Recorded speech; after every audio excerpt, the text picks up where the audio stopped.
बल्कि नबी करीम अलैहिस्सलाम आगे गुजरे, आगे गए तो वहाँ पर कुछ लोगों को देखा। उन लोगों के सामने एक तरफ खुशबूदार मज़ेदार गोश्त पड़ा है पका हुआ, और एक तरफ बदबूदार गोश्त है। वो बदबूदार गोश्त तो खा रहे हैं, लेकिन मज़ेदार खुशबूदार बेहतरीन उम्दा गोश्त की तरफ नहीं आते।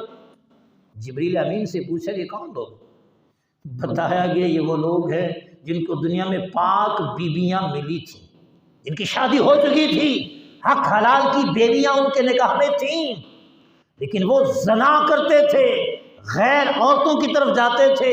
नतीजतन उनको अज़ाब ये दिया जा रहा है कि ये बदबूदार गंदा मुताफन गोश्त खा रहे हैं और पाक उम्दा तैयब हलाल खाने की तरफ ये रग़बत नहीं रखते।